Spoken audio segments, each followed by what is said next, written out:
Lang. We're at Lang. We're at Lang. Week 5. Are we on week 5? We are on week 5. Okay, so week 5, we got hit with what, 2 or 3 days worth of rain? Yeah. That's about what we got. So it slowed us down a little bit. So our goal when you got here today was to have the roof on, or at least the roof started. And with the I think it was 2 or 3 days of major rain where it hit us right in the afternoon, it kind of slowed us down, but not much. So we're gonna do the sheathing tomorrow. So they've got all of the framing done. They'll start with strapping and finishing up some of their stuff that like gives it some structural integrity, little touches, things like that on the framing, and then they'll start with the sheathing. So tomorrow it'll start getting covered with that 1/2-inch plywood all the way around it. They'll go both stories. And then of course they'll move to the decking after they do their fascia and soffit. Because what you'll see now is they'll start building scaffolding up the house so they can get to that 2nd story, and they'll start putting the soffit on, and they'll start putting the 1x6 hardy fascia on around the.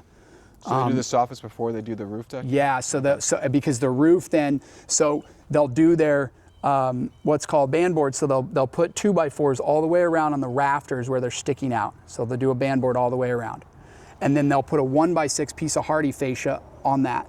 And then they'll do the soffit underneath it. And then my roofers will come along after they put the decking on. So then the decking goes on the plywood, and then the roof, the drip edge goes over that plywood, okay, so over the 1x6 hardy, and that's what gives you your seal. And then of course they'll go up with the shingles. So when does like the architect actually come look, or engineer, sorry, come look and check all the framing to make sure that it's done?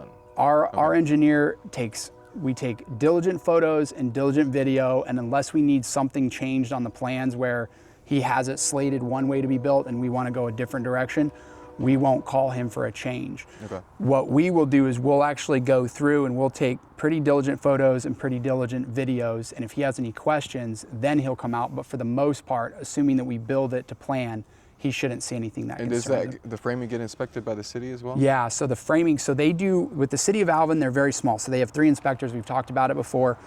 What they'll do is they'll do all the inspections at once. It differs from the city of Houston. So city of Houston will have framing inspection apart from a plumbing inspection, apart from an electrical, and apart from an HVAC inspection, right? So they'll do all 4, all at different times. The city of Alvin wants you to do all your rough in, get all your siding on, all your windows in, your roof, your strapping for your windstorm. Then they want to come in and do the electrical inspection, the plumbing inspection, the HVAC inspection, the framing inspection, and the windstorm all at one time, because they're limited on time. And the engineer doesn't inspect the windstorm stuff? It's all just by pictures? Yes. Okay. That's all by photos. Because he'll take... Because obviously the city's going to still come and inspect it They anyways. will. And what happens is the engineer sends you a list of photos that he needs, because he'll take those photos and then he'll submit them to TDI, because he's the only one that can get that WPI-8. Yeah, it's so important. Yeah. It's so important. And if you're not the engineer of record, you can't submit the photos on behalf of the build. Somebody else. So it's really a bad scenario if your engineer quits or retires, or, you know what I mean, you have a falling out, because then you've got to go back and you really have to take a plan set that was built by an engineer and take it to another engineer and have them sign it. Very hard to get. So that's why you want to continue to just keep the lines of communication open with your engineer. Yeah, he's very important, at least until you get your WPI. After that, he's good. Yeah, after that, you're okay. I see we got temporary utilities coming in. Yeah, so we're gonna have temporary power in by Monday or Tuesday. They're slated to come out. We'll get our green tag Monday or Tuesday, and they'll Texas New Mexico Power has already been by. They looked at the pole. They verified that it's there. We're just waiting on the city of Alvin to come out and give us a green tag, and then they'll hook it up. So Monday, Tuesday of next week, we'll have power. Because you said we need it before drywall, right? We need it before drywall, yeah. And then with losing a couple days, where does that put us as far as like getting the exterior shell done? Yeah, sure. So they're gonna be done with probably roofing Thursday or Friday of next week, maybe a little bit sooner depending on how fast these guys can get the soffit and the fascia on, but we still have to build all the scaffolding and then put it all on. It'll take them a day or two just because it's 2 stories high, right? This is on the bottom story is a lot easier because there's no fascia, there's no siding hard that you're trying to pull up and put up. So I anticipate they're gonna do the sheathing tomorrow. They'll do the strapping and finish up and start some of the soffit and 1x6 fascia on Saturday. Monday they'll finish, and then my roofers will come in, we'll deck it, and we'll roof it. So Tuesday, Wednesday, Thursday is my anticipation for having the roof completely dry. And we'll actually start bringing our plumber out Tuesday or Wednesday of next week, and probably have him starting to walk and mark and put his valves and stuff in all over the place so that he can just prep. And then when they get done with the siding, he'll come back and redo his pecs, run his lines, and finish rough. So we're doing pecs throughout? Yep. Okay. Yeah. So we'll jump ahead a little bit, and we'll have him put all his valves and his different things in. Does the electrician come around the same time and do Yeah, that? he comes in right after. Right after the plumber? Yep, and then the HVAC guy comes in very last. The reason the HVAC guy comes in last is because when he runs his ducting in the attic, in my experience, if you wait or do the HVAC guy first, then the ducting gets ripped and shredded and busted. By all the other MEPS guys. Plumbing, yeah. By the plumbing guys and the electricians, because they're trying to run wire and there's these big ducts in the way. So it's easier if the plumber goes first. That way he can set his space for his tankless water heater so that now the electrician knows where to run the power.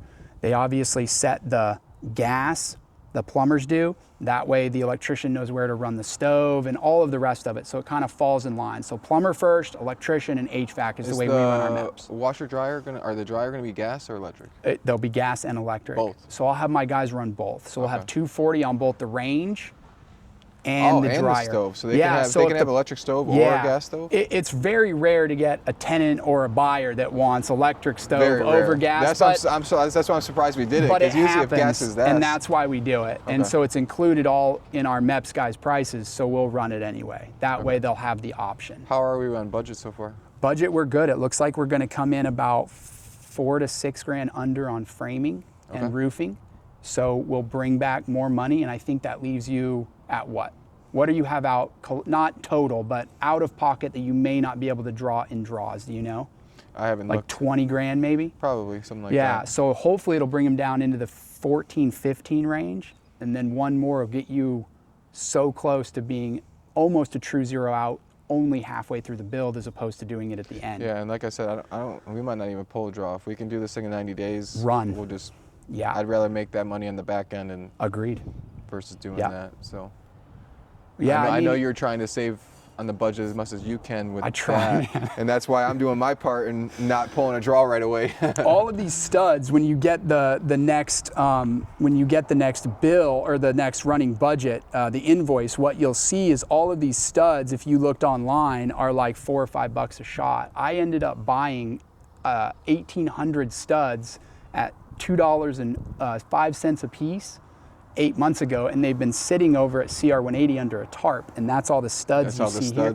Yeah, so I sold them into our deal at half price. For $2. Yeah, for $2. Right? That's the economy of scale. That's what happens. That's the economy of scale. But you got to have, you got to have a place to store them and keep them, and not, they don't get to cover them so they don't get all nasty and warped.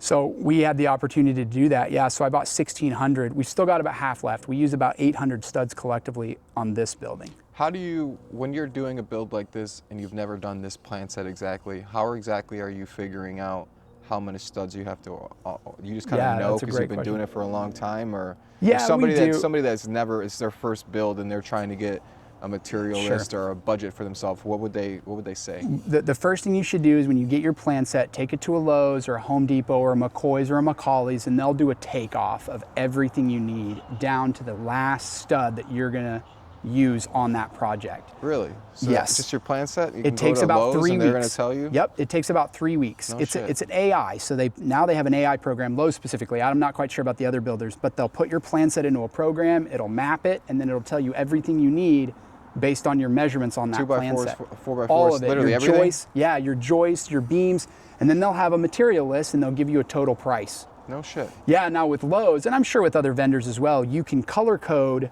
when you want certain material ready deliveries. Wow. Yeah, for example, okay, I'm ready for all my studs in my walls, and they'll deliver those out to you. And you pay for them at that point. You don't pay for them beforehand, but you still get the discounted price. So you get the discount because you're getting... Yeah, because you're getting bulk, and they know you're going to buy it like all. a Home Depot. Yeah, correct. And so you buy it, and then they'll ship it out. Okay, I'm ready for my roofing. I'm ready for my shingles or whatever. You have those shipped out. And we buy almost everything from Lowe's, save for a couple things. So my plumber will supply his own Delta or Moan valves. We don't buy valves from Lowe's or any of the other stores. He gets them from Plumbing Supply at a far greater discount than we can get them. All of our wire and stuff that our MEPS guys provide, like our electrical wire or any of our HVAC ducting, all of that comes with them. But most of everything else, the sheetrock, the wood, the flooring, the water heaters, the roofing, the siding, the windows, the doors, all of that will ship from Lowe's. And are you picking out what doors you want and stuff like that? Because they give you there's probably plenty of choices. They do. So yeah, on this one we'll go with 2-door. Or 2-panel. Is there a certain grade of wood and stuff like that? Do they have different qualities of wood as far as like when you're buying lumber? Is it just lumber, or is it like hey, we have? Because I know in the store they have like their premium OSB and my guys will tell you we buy. I want to say the most economical lumber, and a lot of times it does go like this. Yeah. That's not unheard of. What we do is we cull those boards out. It's called culling. So we'll cull them out. And the next time they bring a delivery, we'll put them back on the truck, they'll send them back, and they'll credit me back. Yeah, makes sense. Yeah. Now, you asked like the way we order material. I order material a little bit differently. I don't do takeoffs. I've done it long enough to know kind of what we need. So I'll order it in segments. I don't do takeoffs because a lot of things that they'll want to sell you, for example, like 1x2s or scaffolding and things like that, I don't need on the takeoff. So I'll take a lot of that stuff off and just order as I need. And just for everybody else, when you're referring to a takeoff, what is? Yeah, so a takeoff is when you give Lowe's your plan set, they will give you a takeoff. So basically a takeoff is just a list of all the material that they see that you're going to need for that project. You build Legos? Yeah. It's like when you flip to the back of the Lego book and they've got every Lego piece that was in that collective set. That's what you need to build this thing, whether it's Bumblebee Transformer or Star Wars, whatever. All those pieces need to be right here for you to build this thing. That's what a takeoff is. Okay. Yeah. It's so you pick and choose. You said certain pieces you won't order from them? Yeah, certain pieces, scaffolding, or I can't think of another one. A lot of times too, they'll want you to denote what doors you want and what windows you want. So if you look at our plan set, on paper, I've eliminated several of the windows that we don't need. Specifically, we don't need bathroom windows. I never put windows in the bathroom for a lot of different reasons, and we'll get into that later, but I've eliminated those. So unless you make those corrections up front and you get all of those corrections made up front, you're gonna be buying material you may not need. So that's why I run through it, and then we'll eliminate things as we go. Especially windows, because you probably can't return them if they're a custom size. Correct. Or if you can return them, but they're going to charge you 50%. That's right. And a lot of times, and this one was a little bit unique because we bought the plan set as approved. So I had to correct a lot of those things that just aren't in our building purview, like we don't do. So they had all of the windows on here, Gabe, were custom sizes. No, we changed them all from these weird custom sizes. 3x6, yeah. That's what we did. Yeah. He said it. He called it 3x6 window. It's black with white on the inside. That's nice. it. It's black on the outside? Yeah, Nice. with the grids. We get all the grids. We spend about $229 per window. It's black on the outside. It's got the grids and white on the inside. Have you ever thought about going to like a window supply shop that makes them themselves and I've never found anybody that can sell them cheaper and get them to me faster. I found them cheaper, turnaround time with Lowe's? 6 to 8 weeks for any normal custom window shop. I'll take them off the shelf at Lowe's day. I can call on a Monday and they'll be delivered Tuesday or Wednesday at the very last. Because if we order after 2, they get there the following day after the day. The day following the day. So yeah. So that's kind of, and then I don't like to specify what doors that I want to use, what siding that I want to use.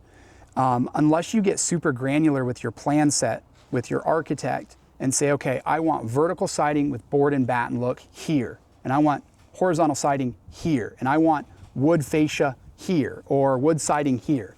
And you denote what type of wood siding that is. Is it a 1x6 or a 1x8? Is it a lap and gap? What is it? Ply bead. You have to denote all that stuff. That's what your takeoff is going to say.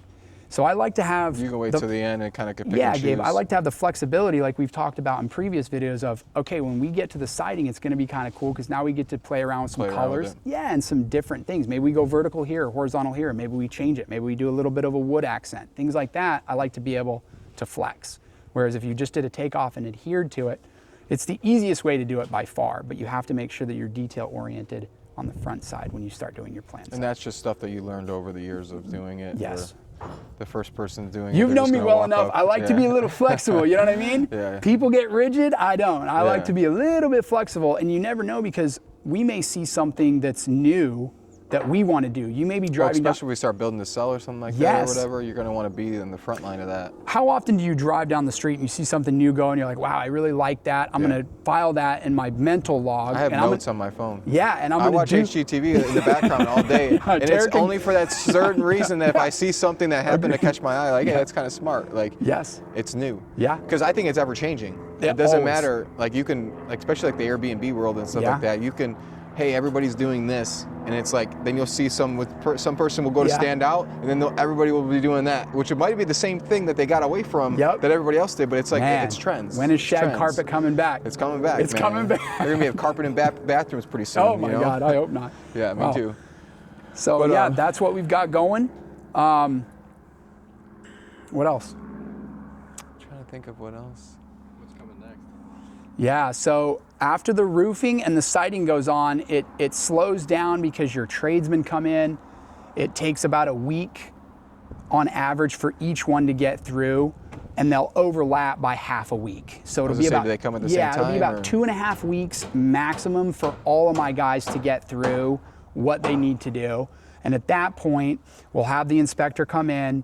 I think I've passed on first inspection maybe half a dozen times in my entire purview. Never happens. It just, you know what I mean? That's their job. So it's okay. It's job security for them. They're great at finding things, even little nitty gritty stuff that they may not have caught on the project before. They'll have to catch it on this one because they need to find something. Yeah. So they'll But find I the think things. it's good though, because that. Of course it is. I mean, you got to think we're keeping these as rentals. Of course. So if our guys didn't make a mistake, No, I'm not and complaining. they didn't catch it, it's like that's going to be a costly mistake when you Agreed. start getting a roof leak or a leak from the second story bathroom that leaks into our brand new kitchen. You Well, funny story is, so I'm building another property over here. We've got the HVAC systems down in a closet, not in the attic. And one of the codes says that you have to have a door that's big enough to take out your biggest piece of equipment. And it also, if you have it inside your house, code now is you have to have a self-shutting door. Well, we had it framed improperly to a smaller door, and we were about to sheetrock it, and the inspector came in and said, hey, that's not right. And he actually he saved you a lot of money. It saved me because we fixed our framing then, and I didn't catch it, right? Yeah. So instead of a 3.0 door, we had a 2.10 door, so it was 2 inches less than what we needed to be. Mm-hmm. So it looked like a 3.0 door at first glance, but when you put a tape on it, it wasn't the right size. So no, I'm not complaining about the inspector. That's their job, and they do a great job, especially here in Alvin. They do a wonderful job of working really closely with you and being really nice and forthcoming about what their job is and how they do it, man. They're super personable. That's very awesome. cool guys and girls. Yeah. Okay, so then next week, what are we at? So after we've got roofing on Monday, Tuesday, they'll start siding. So by the end of next week, we should be really close, if not done, with siding, windows, doors, and we're starting probably on our accents, meaning so up under the porch, if we wanted to do like a ply bead. I was going to say, when are we going to decide? Because if we're siding next week, that means we got to make a decision what way we're going to side. Yeah, so the goal is to get all the framing done in the next 48 hours, right? So on Sunday at 9 a.m., framing is done. We are buttoned up. At that point, they'll start the